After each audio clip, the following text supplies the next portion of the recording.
Did you know you can use scanning as an access method for the iPad without ever plugging in an external switch? External switches can connect via Bluetooth or be plugged into a switch interface and your iPad, but it's nice if you can avoid having one more piece of hardware. If you have the ability to move your head from side to side, or make a consistent sound, or tap on any part of the iPad screen, then you have the ability to avoid an extra piece of hardware. Let's look at these internal or built-in switch options. To turn these on, you're going to go into your settings, then into accessibility, then scroll down until you see switch control. Now before you turn switch control on, you can go underneath there and find where it says switches. You can add a new switch, and now you can choose from screen, camera, or sound.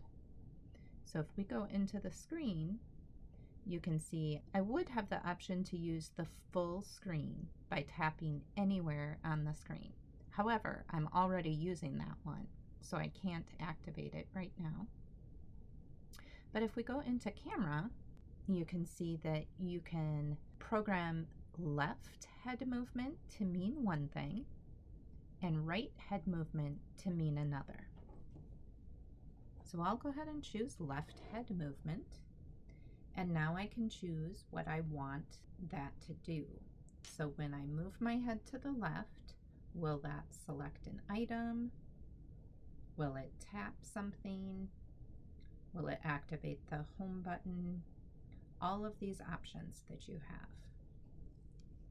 The nice thing is, if you can move your head both to the left and to the right, you can use two switch scanning instead of just the single switch auto scanning. So again, you have that right head movement where you could then choose one of these options. Now besides those, if we go back here to our source, you also have this newer option for sound. So if you can make a clicking sound or a cuff or a pop, look at all these options you have here. I'll choose the click sound option, and again, you can choose one of these actions to happen when you make that sound.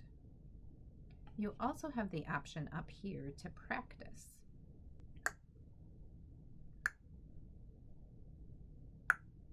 So you can go ahead and practice and make sure you can really make that sound before committing to it. Once you have added those new switches, then you can go back to switch control and you can turn it on. Before you do that though, you might want to adjust the scanning style. Again, that auto scan is more for if you're using just one switch, but you can also use manual scanning or single switch step scanning, which will just move you through one at a time instead of automatically highlighting everything on the screen. And be sure you pay attention to the scanning timing options that you have below there. So you can adjust the speed, you can make it so that it's going to pause on the first item, you can adjust how many loops the scan goes through, several different options you can use there. I hope those switch options are helpful.